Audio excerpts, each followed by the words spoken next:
Bonjour à toutes et tous. Alors, je vais faire une petite vidéo qui fait suite à quelques questions qu'on m'a posées sur l'utilisation de l'indicateur extra trend, comment l'utiliser au mieux, etc.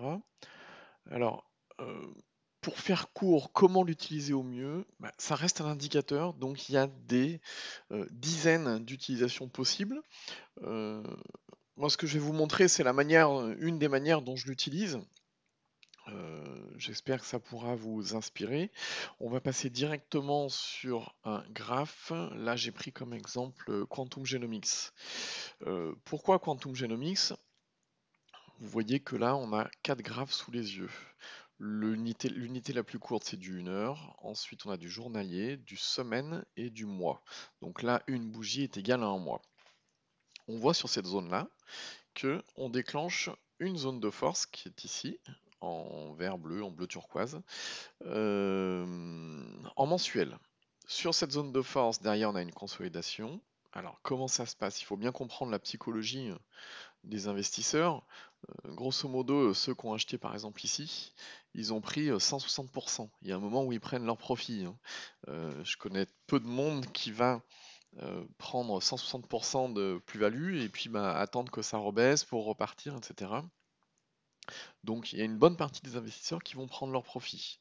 C'est ce qui explique que derrière, on a une consolidation de 40%, ce qui n'est pas énorme non plus, hein. Euh, c'est normal. Donc, on a derrière une consolidation.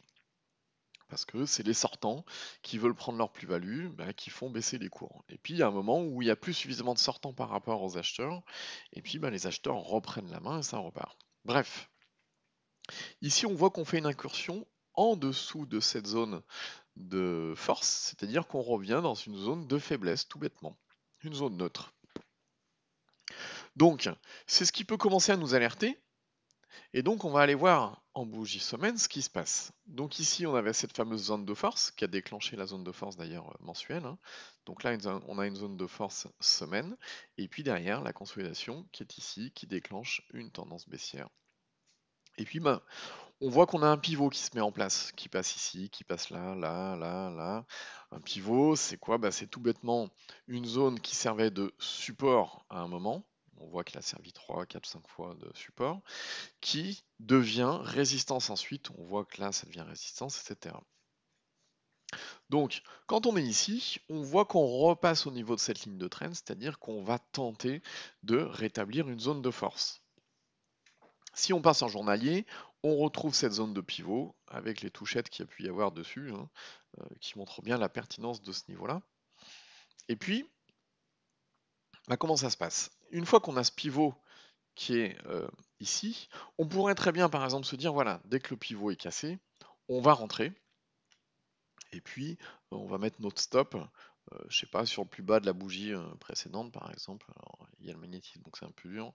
Ça fait, hop, allez, sur le dernier plus bas, c'est 4,52%. Si on met un stop en dessous du canal de l'indicateur extra trend, on arrive à 15,59.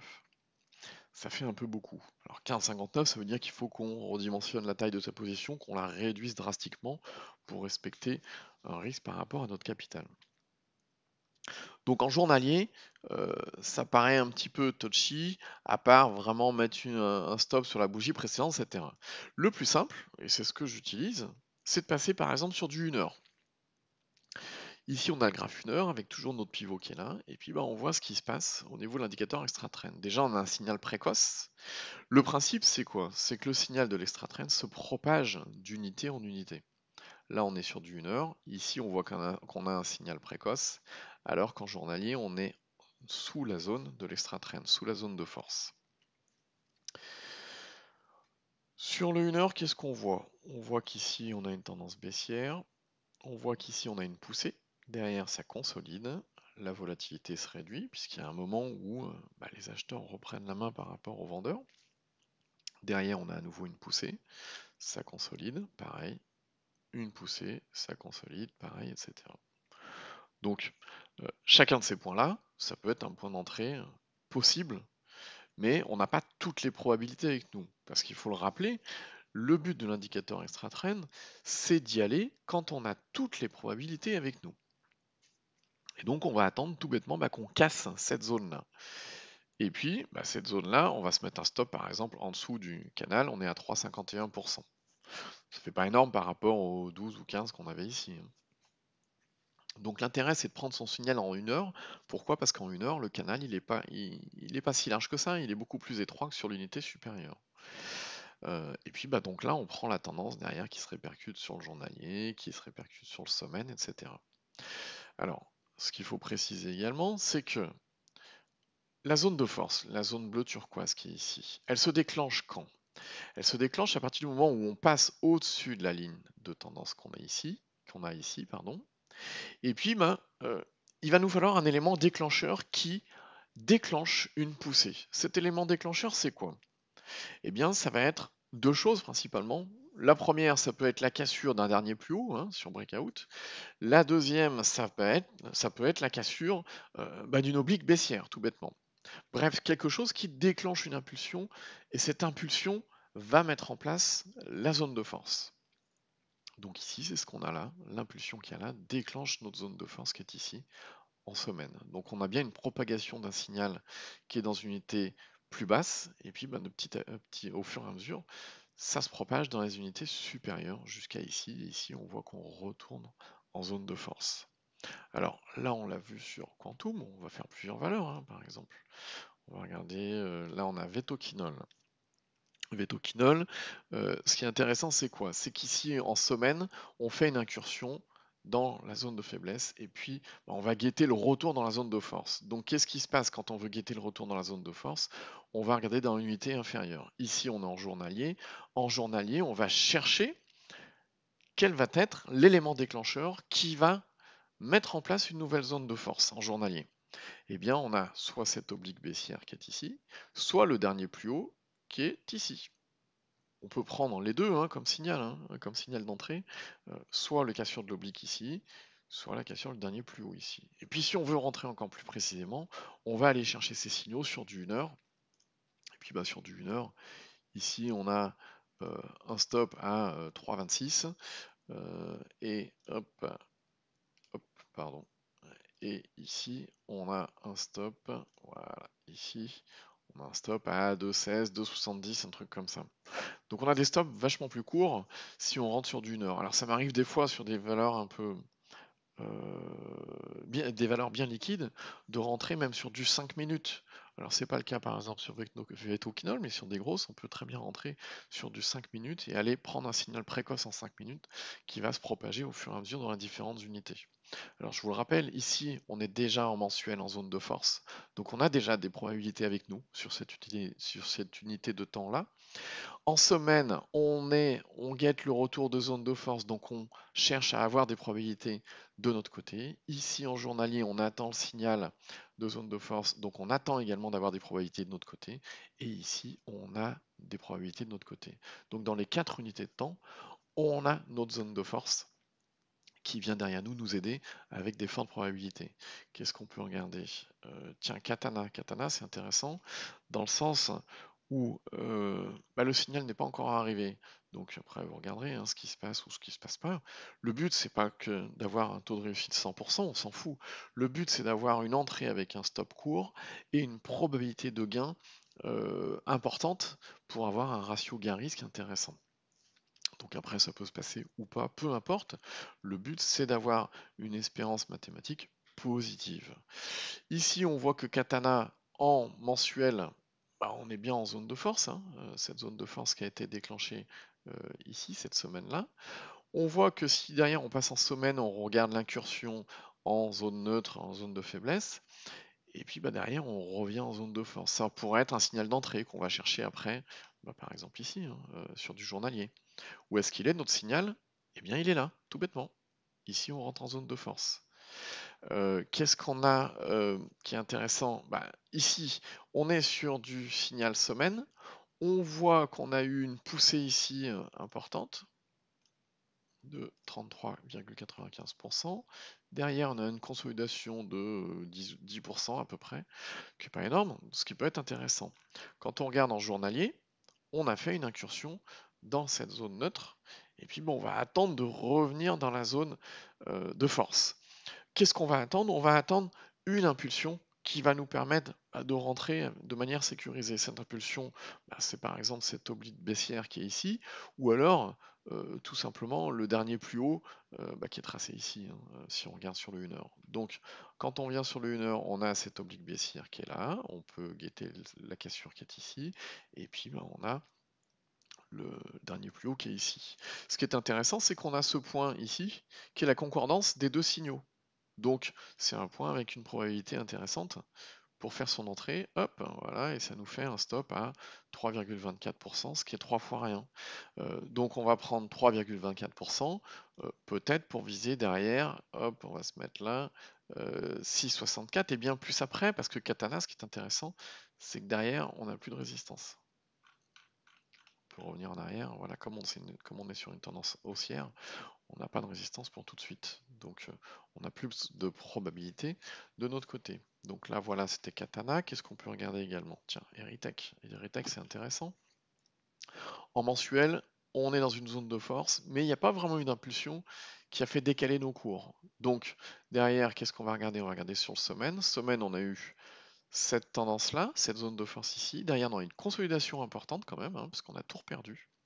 Et puis là, on revient en zone de force avec cette poussée-là. Cette poussée-là, on fait 120% quand même, hein. Faites attention, c'est intéressant de mesurer parce qu'on a l'impression que c'est une petite bougie, mais il ne faut pas oublier, c'est de la bougie semaine. Et puis derrière, on a une consolidation de 36% derrière, ce qui est tout à fait honorable, hein, ce qui est normal. Si on passe en journalier, qu'est-ce qu'on voit? On a cette zone de force là, consolidation, incursion en zone neutre, et puis on revient en zone de force, mais il ne se passe rien. C'est-à-dire qu'on attend un signal pour que ça puisse partir. Alors ce signal, qu'est-ce que ça va être? Ça peut être tout bêtement, hein, on peut le tracer ici, hein, ça peut être une oblique baissière qui nous coiffe les cours. Et donc on va attendre cette impulsion. Ou alors ça peut être le dernier plus haut, à 5,19. Quoi qu'il en soit, si on vise par exemple les 5,19, on va se mettre un stop par exemple ici à 2,12, on va risquer simplement 2,12%, ou ça peut être ici hein, à 3, non 2,12 toujours. Ça nous fait un stop très très court pour aller chercher derrière un potentiel qui peut être important, parce que ça peut être 13%, ça peut être 46%. Donc notre ratio gain-risque, c'est bon, on l'a. Ce qu'on va chercher, c'est simplement l'élément déclencheur ici, qui va déclencher une impulsion. Cette impulsion va nous faire repartir vers le haut de la zone de force, qu'on va retrouver ici en semaine, et qu'on va retrouver ici probablement en mensuel. Il ne faut pas oublier qu'on guette des probabilités. Donc, ce qui est intéressant, c'est d'aller chercher une configuration intéressante dans une unité importante. Alors ici, pour le coup, c'est du semaine. Pourquoi dans une unité importante? Parce que si ce scénario se réalise, ça veut dire que derrière, le potentiel, il est important. On est sur une unité haute, le semaine, donc le potentiel derrière, il est important. Je vais enlever tout ça. Hop. Si on va ne serait-ce que rechercher notre dernier plus haut, ici, on a 40% à aller chercher. 40%, c'est intéressant. Donc on a un risque de 2 et quelques pourcents pour aller chercher 40%. En termes de ratio gain sur risque, c'est intéressant. Donc ça, je vais aller le chercher par exemple. Qu'est-ce qu'on peut regarder également? Tiens, Eramet. Eramet, en mensuel, on a un début de zone de force. On a notre poussée ici. Pareil, hein, c'est la psychologie des investisseurs. Ils ont pris 232% et à un moment, ils vont vouloir prendre leur profit. Donc derrière, on a une consolidation de 28,79%. Et puis, on le voit ici, hein, sur Eramet. Ici, on rentre dans une zone de faiblesse. Qu'est-ce qu'on va attendre pour revenir dans une zone de force? On va attendre une impulsion. Cette impulsion, elle peut être déclenchée, 1, par la cassure de cette oblique baissière, 2, par un dernier plus haut, qu'on va retrouver plus précisément ici. Hop, on va le tracer là par exemple, qui correspond également à un point pivot. Si on regarde en journalier, on a notre oblique baissière ici. On voit que quand on casse l'oblique baissière ici, on ne déclenche pas encore la zone de force en journalier. Il va nous falloir un autre signal. Cet autre signal, c'est quoi? C'est la cassure de ce plus haut qu'il y a ici. Et effectivement, là, on a la zone de force qui se déclenche. On peut aller chercher ce signal dans une unité plus faible. Est-ce qu'on l'a ici? Ouais, j'ai suffisamment d'historique. Donc voilà, on a une première tentative ici, qui se solde par un échec. Et puis on a une deuxième tentative ici qui passe très largement avec un stop de, allez, on va calculer ici, hop, un stop de 4% maximum. Voilà pour Eramet. Eramet, ce qui est intéressant, c'est qu'elle a une belle vitesse également de progression. Et puis bah, derrière, on voit sur l'historique, hein, le dernier plus haut, il est loin, donc des résistances, on en a assez peu. Donc derrière, une fois qu'on a passé ce niveau-là, on va avoir une probabilité de la poursuite de la tendance qui est intéressante. Également, si on veut rajouter encore plus de chances de notre côté, bah, qu'est-ce qu'on va faire? On va essayer d'avoir le vent dans le dos, c'est-à-dire qu'on va essayer d'avoir les indices avec nous.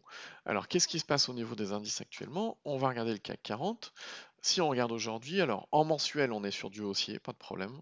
En semaine, on voit qu'on pénètre sur une zone de faiblesse, donc il faut faire attention. En journalier, on est déjà dans un trend baissier, et sur du 1 heure, on est effectivement, on a bien entamé le trend baissier à partir d'ici. On peut aller chercher un peu plus d'indications avec la résistance dynamique qu'on va afficher ici. Et puis effectivement, cette résistance dynamique nous donne un seuil, un objectif à passer pour pouvoir redevenir haussier. Ce qu'on peut faire, c'est également aller chercher un signal haussier dans une unité inférieure. Je sais pas, par exemple, on peut passer sur du 15 minutes. Et sur du 15 minutes, on avait notre tendance baissière, on a notre résistance dynamique ici. Et ici, on a un signal.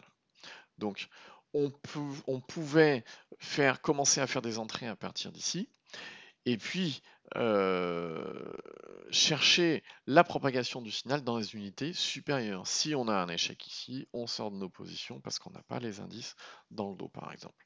Donc voilà, c'est tout un système de probabilité. On va chercher à chaque fois à avoir les probabilités avec nous. Alors là, je vous montre un principe avec 4 unités de temps, mais vous pouvez très bien le faire avec une unité, par exemple, semaine ici, et une unité jour ici. Et puis, bah, vous cherchez tout simplement la propagation du signal d'une unité inférieure à une unité supérieure. Ici, on voit qu'on est sur de l'unité semaine. Ici, cette zone-là, on voit qu'il y a une contraction des bougies parce que les vendeurs qui avaient pris la main ici bah, commencent à se faire déborder par les acheteurs qui reprennent la main. Et on a la cassure de la résistance dynamique qui est ici. Ça correspond au retour qu'on a ici dans la zone de force en semaine. Donc voilà, tout bêtement. Il y a plein d'autres stratégies qu'on peut faire avec cet indicateur-là. J'essaierai d'en détailler quelques-unes à l'avenir. Sur ce, je vous souhaite de très bons trades à toutes et tous, et puis bah, à bientôt.